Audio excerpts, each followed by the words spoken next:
네, 이 시간에 여러분께서 상상력을 발휘해 보시기 바랍니다. 굉장히 중요한 상상력인데요. 지금 여러분들이 현재 교회에 앉아 계시지만 지금 현재 아주 깊은 늪에 빠졌다고 생각해 보세요. 그러니까 본인이 지금 굉장히 고약한 늪, 굉장히 오래되었고요.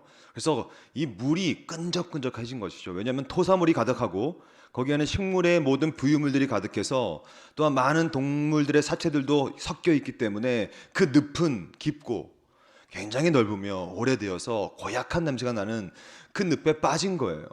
여러분, 늪은 빠지면 헤어나올 수가 없습니다. 한번 상상을 해보세요. 늪에 빠졌어요. 헤어나올 수가 없어요. 몸부림칩니다.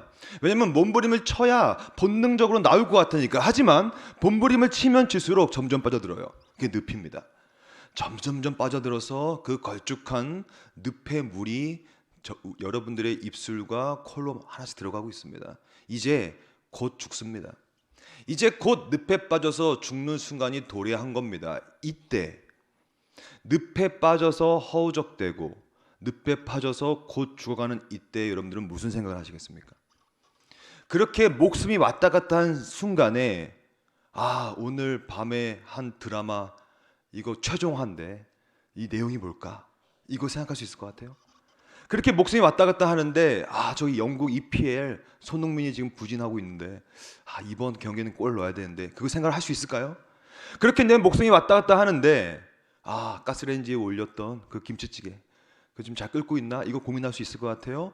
주식, 코인, 은행, 무슨 부동산 아무런 기억이 나지 않을 겁니다. 왜냐하면 목숨이 왔다 갔다 하니까. 이게 바로 늪의 무서움이죠. 저는 오늘 무슨 말씀 드리려고 하냐면 여러분과 제가 다 이 죽음의 늪에 빠졌다. 그러므로 우리는 출늪해야 된다.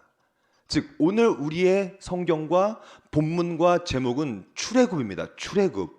우리도 출애굽을 해요. 우리도 죄의 늪에 빠져 있으니까. 우리도 죄와 허물로 죽었던 자로서 계속 거기에 살아가고 있으니까. 이제 여기서부터 나와야 돼요. 다른 것은 중요하지 않아요. 왜냐? 목숨이 왔다 갔다 하는데 다른 것을 어떻게 생각합니까? 이것은 시급한 것이며 물론 오늘 읽은 이 출애굽기 본문은 아주 옛날에 2,3,000년 전에 물론 창세기의 연대에 따라서 달라지지만 2,000년, 3,000년, 4,000년 전 일이에요. 그때 출애굽이 벌어졌죠. 하지만 이 출애굽 사건은 단순히 과거의 이스라엘 백성의 일이 아닙니다. 거기서부터 시작하여 바로 오늘 2023 2월 5일 오늘도 이 출애굽이 우리 가운데 필요한 것이죠. 왜냐하면 오늘도 우리는 점점점 죄의 늪에 빠져 살고 있고 오늘도 우리는 죄와 싸우고 있으며 오늘도 우리는 죄의 그 끈적끈적한 유혹들이 나의 목과 코로 들어오고 있으니까 이 내용은 저 이스라엘 백성만의 얘기가 아니라 바로 여러분의 얘기고 저의 얘기예요. 그래서 오늘 저는 본문을 통하여서 이 출애굽을 한다는 것이 무엇인가? 출애굽을 한다는 의미를 정확히 알아야 출애굽을 할 거 아니겠습니까? 늪이 뭔지를 알아야 늪에서 나갈 거 아니겠습니까? 오늘 저는 짧은 시간 동안 이 출애굽의 의미를 본문에 비추어 세 가지로 보려고 합니다. 이 본문을 통하여서 출애굽하시고 출늪하셔서 이제 다른 인생을 사시는 저와 여러분 되기를 소망합니다. 이 본문을 보면 크게 세 가지의 출애굽 포인트가 나오는데요. 첫 번째 포인트는 뭐냐면 어디서 출애굽을 해야 되냐면 옛 습관의 늪에서부터 출애굽해야 됩니다. 다시 말씀드리겠습니다. 옛 습관의 늪으로부터 우리는 나와서 출애굽해야 돼요. 사실 오늘 이 본문을 읽어보면 이 이스라엘 백성들이 굉장히 오랜 기간 동안 노예 생활을 했습니다. 몇 년을 했을까요? 40절을 읽어볼까요? 40절을 같이 읽겠습니다. 이스라엘 자손이 애굽에 거주한 지 430년이라. 430년 동안 늪에 빠져 있는 거예요. 사실은 죄라는 것이 이렇게 오래되었습니다. 그래서 죄는 익숙하죠. 죄를 짓는 것은 익숙해요. 왜냐? 죄는 인류 가운데 굉장히 오래전부터 들어와 있어요. 아시다시피 창세기 1장에 세상이 만들어집니다. 그리고 사람을 만들어요. 그래서 하나님이 보시기에 심히 좋았다. 왜냐하면 죄가 없으니까. 창세기 2장에 가도 죄가 들어오지 않아요. 그래서 창조를 하시고 아담이 막 모든 식물과 동물의 이름을 지어버리고 막 이런 일이 벌어집니다. 창세기 1장과 2장까지는 너무 보기에 좋죠. 하지만 불과 창세기 1, 2장 다음에 불과 1, 2장 지나고 나서 3장에부터 드디어 죄가 들어와요. 죄는 그러므로 굉장히 오래돼. 엄청나게 깊은 늪이고 이 인류 전체가 이 늪 가운데 빠져서 굉장히 지난한 형태로 우리 가운데 침투해 들어오는 거기 때문에 이거는 굉장히 익숙한 겁니다.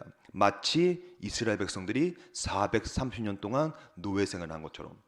아마 이 사람들은 처음에 애굽으로 와서 노예로 와가지고 한 5년은 소망을 품었을 거예요. 그래도 하나님이 우리를 구원해 주시겠지. 우리를 구원해 주시겠지. 하지만 5년이 지납니다. 근데 구원이 안 되는 거예요.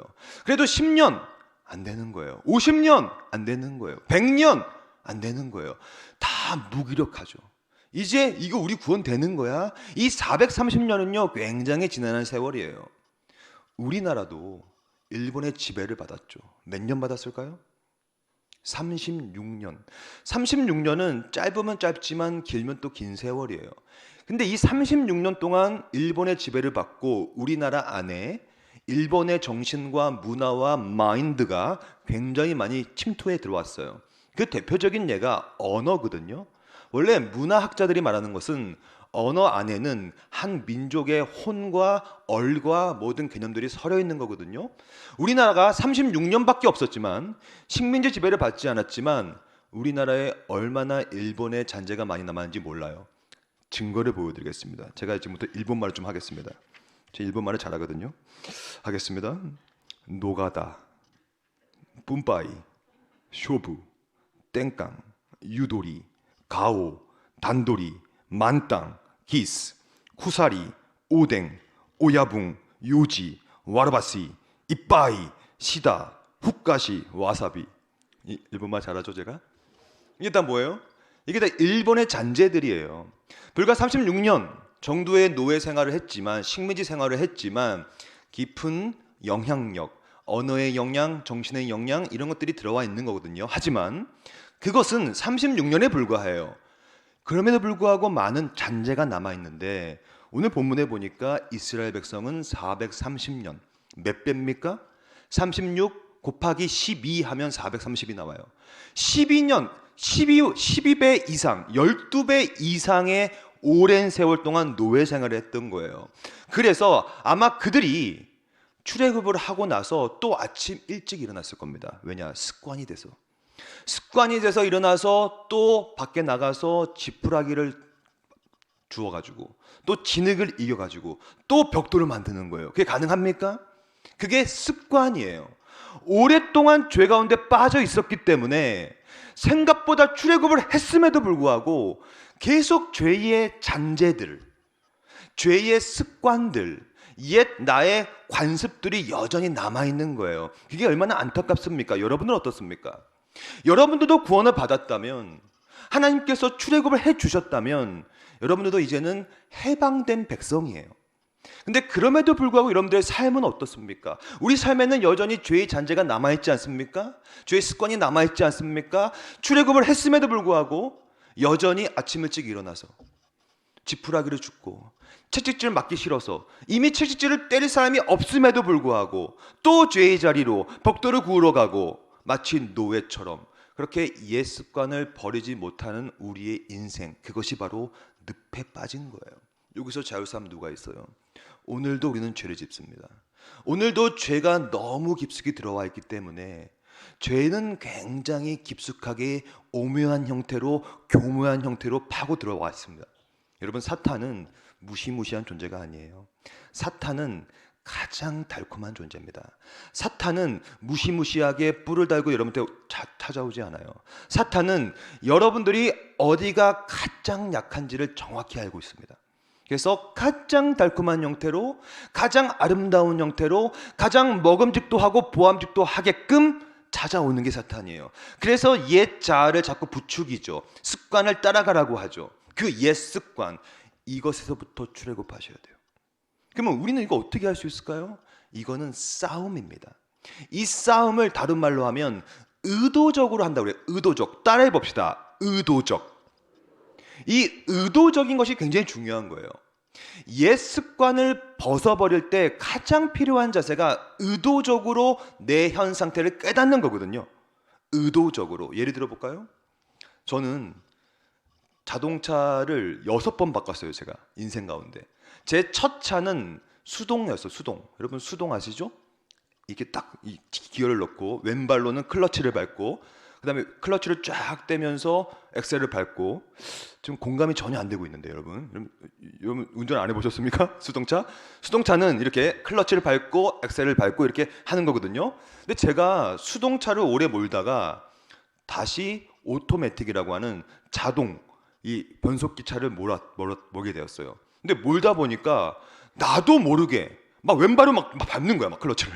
나도 모르게 막 기아가 들어가. 이게 왜 그러냐면 습관 때문에 그렇습니다. 그래서 자동 오토매틱을 타다가 제가 또 미국에 가가지고 또 수동차를 탔거든요. 근데 또 다시 수동차는 클러치를 밟고 엔진을 넣어야 되고 기아를 잡아야 되는데 또 다시 가만히 있는 저의 모습을 발견했어요. 무슨 말입니까? 습관이에요. 습관을 고치는 유일한 방식은 뭔지 아십니까? 내가 현재 수동을 몰고 있다는 사실을 자각하는 거예요. 어떻게? 의도적으로. 의도적으로 내 현 상황을 자각하지 않으면 절대로 습관이 고쳐지지 않습니다. 나는 현재 수동차를 몰고 있어 라고 하는 자각, 의도적인 생각, 그리고 나는 현재 차를 바꿨어. 그래서 나는 바꿔야 돼. 나의 삶의 행태를 바꿔야 돼. 라고 하는 의도적인 끊임없는 내 현 상황의 인식이 내 안에 사로잡힌 습관들을 바꿔가는 것이거든요. 마찬가지예요. 여러분들은 누굽니까? 여러분들은 여전히 노예입니까? 여러분들은 여전히 벽돌을 구워야 될 사람입니까? 여러분들은 여전히 채찍질에 맞아서 눈치 보면서 그렇게 벽돌을 굽는 노예입니까? 아니면 출애굽한 백성입니까? 우리는 예수 안에 있는 우리 모두는 다 정죄함을 받지 않는 구원받은 백성이에요. 이제 우리는 습관을 버려야 돼요. 그 말은 이제 싸우셔야 됩니다. 여러분들은 싸우고 있습니까? 싸움이 없다면 죄송한 얘기지만 출애굽을 하지 않았다는 거예요. 내 안에 다툼이 없다면, 내 옛자와 새자의 다툼이 없다면, 내 습관과 옛 습관과 새 습관의 다툼이 없다면 이제 우리는 더 이상 출애굽한 백성이 아니라는 거예요. 하지만 출애굽을 하면 우리의 정체성이 바뀌기 때문에, 습관이 바뀌기 때문에 이제 싸우기 시작하는 거예요. 여러분들은 싸우고 있습니까? 이 싸움의 방식, 이것이 바로 의도적으로 말씀 가운데 거하여서 내가 누구인가를 계속 곱씹는 것입니다. 여러분 꼭 기억하세요. 자신의 옛 습관을 계속해서 출늪하셔야 됩니다. 거기서 빠져 있을수록 죄가 즐겁기 때문에 빠져나오기가 굉장히 어려워요. 오늘도 싸우시고 내일도 싸우셔서 99번 계속 죄에 빠졌다면 한 번이라도 거기서부터 나오셔야 됩니다. 이것을 습관화하여서 습관이 나를 바꾸는 그런 출애굽의 역사가 일어날 줄 믿습니다. 먼저 우리가 말씀드렸던 건 뭐냐면 바로 옛 습관으로부터 나와야 된다. 그럼 오늘 본문은 두 번째, 어디서부터 나와야 되는가? 바로 잘못된 정체성의 늪으로부터 나와라. 바로 이것이 두 번째 포인트예요. 우리는 생각보다 정체성에 대한 혼동을 하고 있습니다. 왜냐? 오늘도 늪에 빠져 있기 때문에 내가 구원받지 않았다고 생각해요. 그래서 내가 이렇게 죄를 지었는데 하나님의 자녀가 아닌 거 아닌가? 하나님이 나를 치시지는 않을까? 여러분, 하나님은 여러분을 치지 않아요. 어느 아버지가 자기 친자녀에게 진짜 뱀을 던지리요? 이게 말이 됩니까? 절대 그럴 수가 없어요. 물론 저는 제 딸들에게 뱀을 던집니다. 장난감 뱀을. 그냥 던지면 애들이 놀라가지고 제가 기쁘니까, 재밌으니까. 근데 제가 미쳤습니까? 진짜 친아버지 제가 어떻게 제 딸들에게 진짜 뱀을 던져요? 독사를 어떻게 던집니까? 하나님 아버지는 여러분들이 잘못했을 때 징계를 줄 뿐이지, 왜냐하면 살리려고. 저도 제 딸들이 잘못하면, 거짓말을 하면 혼낸단 말이에요. 왜냐? 아빠니까, 아버지니까. 아버지는 그 딸을 죽이지 않아요. 죽이려고 혼내지 않아요. 살리려고 혼내죠. 왜 우리는 정체성을 혼동합니까? 왜 여전히 출애굽을 했음에도 불구하고 왜 노예의 정체성을 갖고 살아갑니까? 왜 본질상 진노의 자녀의 정체성을 가지고 살아갑니까? 우리는 이미 출애굽했는데 이제는 정체성을 정확히 해야 돼요. 그럼 우리의 정체성이 무엇인가? 오늘 본문은 정확히 여러분과 제가 누군지를 잘 말하고 있어요. 그것이 41절 말씀입니다. 한번 다 찾아보시고요. 41절을 같이 읽겠습니다. 430년이 끝나는 그날에 여호와의 군대가 다 애굽 땅에서 나왔은즉, 여기서 주목할 표현은 뭐냐면 여호와의 군대예요. 잘 보시기 바랍니다. 이스라엘 백성이 430년 동안 애굽에 있었어요. 노예로 살았어요. 자신들이 봤을 때, 이스라엘 백성들이 자신들을 봤을 때는 자기는 노예입니다. 소망이 없는 비참한 노예예요. 하지만 하나님은 단 한순간도 이스라엘 백성들을 노예로 대하지 않습니다. 하나님은 언제나 우리를 보실 때 너희는 내 군대야, 군대. 여러분들한테 군대라고 외치는 거. 하나님의 시각은 우리가 죄를 짓고 있지만 우리가 사탄의 자녀가 아닙니다. 하나님의 눈에서 봤을 때 우리는 하나님의 군대예요, 군대. 이것이 바로 정체성이에요. 우리가 하나님의 군대라는 것, 이렇게 비참한 노예 생활을 함에도 불구하고 하나님은 우리를 버리지 않았고 언제나 군대를 훈련시켰던 거예요. 그럼 이 군대라는 표현을 좀 더 원어를 살펴서 어근을 살펴보면 총 4가지 의미가 있습니다. 첫째는 이 여호와의 군대라는 뜻은 큰 무리라는 뜻이에요. 무리. 큰 무리, 하나님의 백성들이 모여 있다는 거예요. 그러므로 좌절하지 마시고 외로워하지 마시고 홀로 신앙생활하는 게 아닙니다. 언제나 하나님은 무리로 우리를 대해요. 그것을 바로 교회라고 불러요. 교회. 하나님은 우리를 개별적으로 보시지 않고 너는 나의 자녀야, 내 교회야, 내 군대야. 그럼에도 불구하고 우리는 죄를 짓고 있죠. 그럼에도 불구하고 우리의 정체성은 바로 여호와의 군대. 그럼 이 군대라는 말을 다르게 번역하면 바로 싸우러 가는 자라는 뜻이에요. 싸우러 가는 자. 여러분과 저는 싸우는 군대입니다. 그러면 뭘 싸우는가? 교회 내에서 싸울 생각하지 마시고요. 교회 밖으로 나가서 싸우는 거예요. 누구와? 여호와와 대적하는 자들, 사탄의 무리들. 왜냐하면 사탄도 귀신들도 군대거든요. 그 군대와 싸우는 자들이 여러분과 저의 정체성입니다. 그래서 이 군대라는 표현의 의미를 더 살펴보면 세 번째, 바로 의무를 다하는 자라는 뜻이에요. 의무를 다하는 자. 여러분들은 군인입니다. 여호와의 군대예요. 그럼 군인은 훈련을 받을 때 열심히 다하여 훈련할 때 피를 흘리면 실제 전장에 나가서는 피를 덜 흘려요. 하지만 훈련을 받지 않고 계속해서 그냥 놀고 먹고 그러면 의무를 다하지 않으면, 군인으로서 의무를 다하지 않으면 실제 전쟁에 나가서는 반드시 피를 흘려서 죽기 마련입니다. 똑같아요. 교회는 무엇입니까? 교회는 영적 싸움의 전초 기지예요. 이 전초 기지에 여러분들이 군인으로서 모여 있으며 예배와 말씀과 찬양과 양육과 교육을 통하여서 훈련받는 겁니다. 그것이 여러분들의 정체성이에요. 거기서부터 나오셔야 돼요. 나는 군대가 아니라고 하는 늪의 목소리로부터 나오셔야 돼요. 나는 여호와의 군대인데, 이 군대의 마지막 표현 내용은 뭐냐면 바로 봉사하는 자라는 뜻이에요. 봉사하는 자. 이게 여러분과 저의 정체성입니다.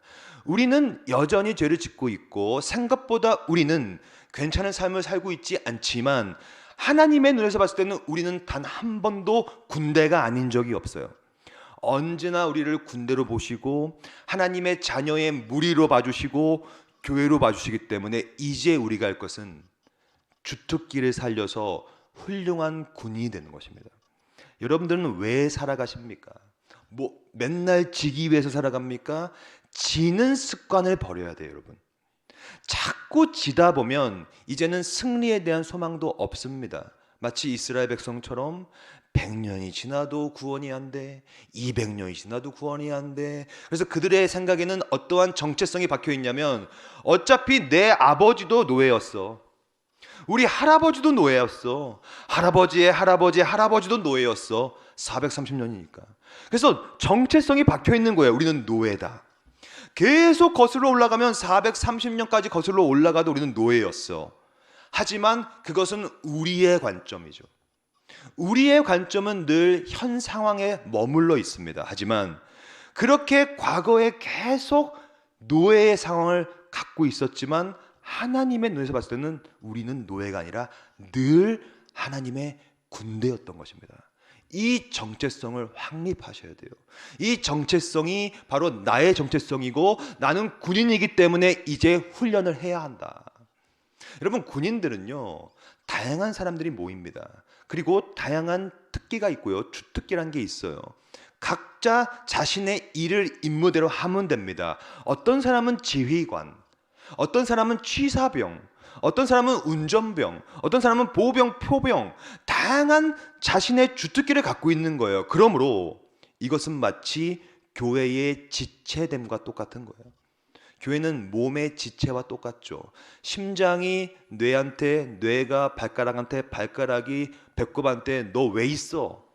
너는 소중하지 않아 라고 할 수 없는 것처럼, 어느 몸도 소중하지 않은 것이 없는 것처럼, 제가요 몇 달 전에 머리가 너무 아픈 거예요. 깨짓듯이.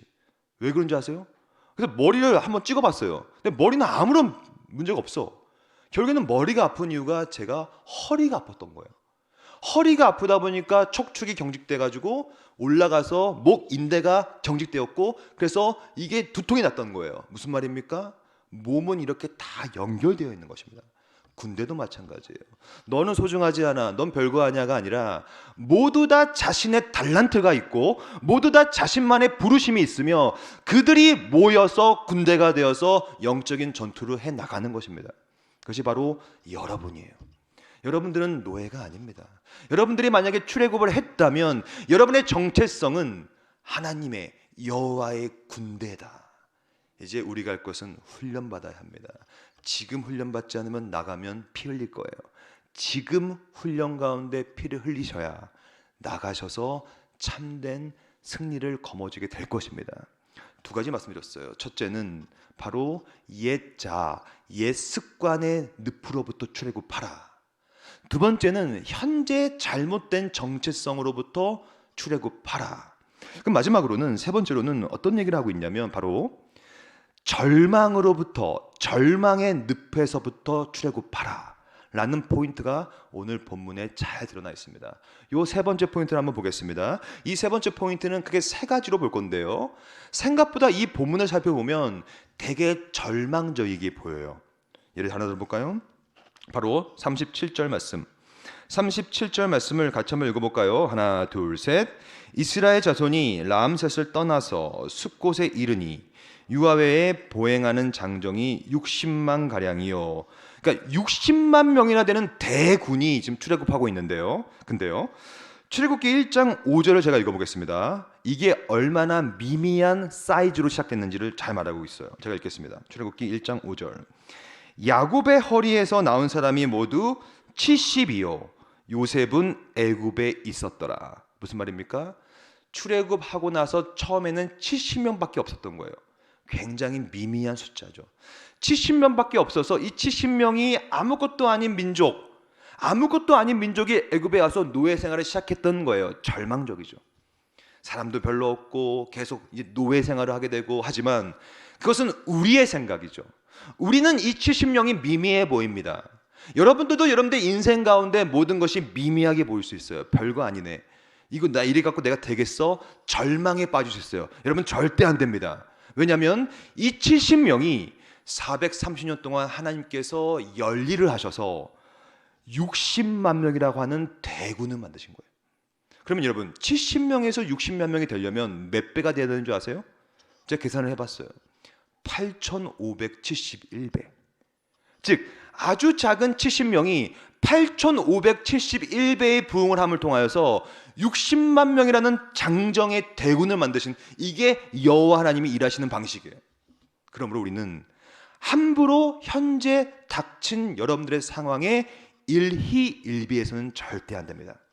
하나님께서는 70명을 8571배까지 부흥할 수 있는 분이며, 아무리 절망적으로 보이는 현 상황도 얼마든지 선으로 바꿔주실 분이 하나님인 거예요. 그것이 바로 요셉의 가르침이죠.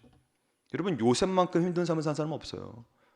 자기 형제한테 팔렸죠. 모함당했죠. 감옥 갇히죠. 별일을 다 합니다. 그러한 요셉이 마지막에 총리가 돼서 뭐라고 고백합니까? 여호와께서 이 모든 악을 선으로 바꾸사. 이게 하나님이에요. 우리는 더 이상 절망의 늪에서 나와야 됩니다. 왜냐하면 생각보다 하나님은 역전극을 즐겨 하시는 분이에요. 대역전극. 70명으로 시작됐지만 60만 명이라고 하는 엄청난 대군을 만드시는 하나님, 그것으로부터 잘못된 절망으로부터 나오셔야 됩니다. 오히려 미미하다, 70명밖에 없는 이 상황을 기대하시기 바랍니다. 왜냐하면 그 70명이 언젠가는 60만 명이라는 8571배의 부흥이 일어날 것을 기대하며 나간다는 것이죠. 두 번째는 바로 39절 말씀인데요. 39절은 더 비참하고 절망적으로 느껴지는 본문이에요. 39절을 같이 읽겠습니다. 하나, 둘, 셋. 그들이 애굽에서부터 가지고 나온 발교되지 못한 반죽으로 무교병을 구웠으니 이는 그들이 애굽에서 쫓겨남으로 지체할 수 없었음이며 아무 양식도 준비하지 못하였음이었더라. 참 절망적이죠. 출애굽을 하는데 그냥 간식 하나, 음료수 하나 챙기지 못했던 거예요. 왜냐? 정확히 말하고 있죠. 아무 양식도 준비하지 못하였더라. 정말 절망적이죠. 우리가 어디 놀러 갈 때 뭔가를 챙겨가잖아요. 간식을. 그럼 든든하잖아요. 제가 여러분들 지갑에다가 지금 100만 원을 딱 꽂아준다. 그럼 여러분 되게 기쁘겠죠. 왜냐하면 든든하니까. 그러니까 아무것도 준비하지 않고 나간다는 건 절망적인 거예요. 하지만 이것이 여호와 하나님의 대역전극의 시작이에요. 아무것도 준비하지 않았기 때문에 이제는 스스로를 의존할 수 없어요.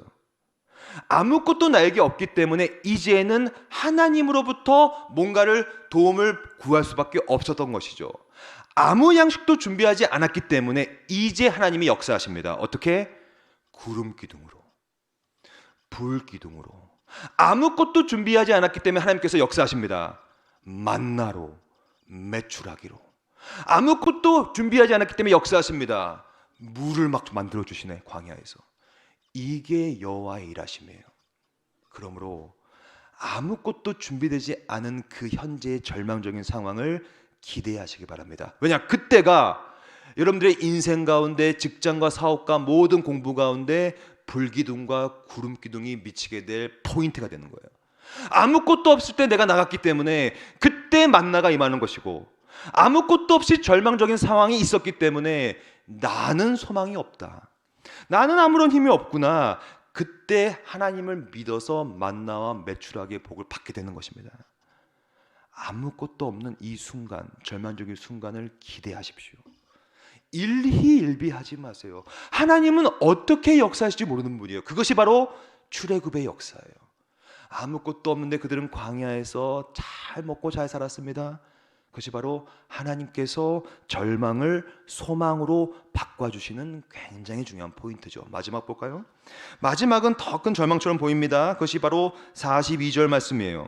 42절 말씀을 같이 한번 읽겠습니다. 하나, 둘, 셋.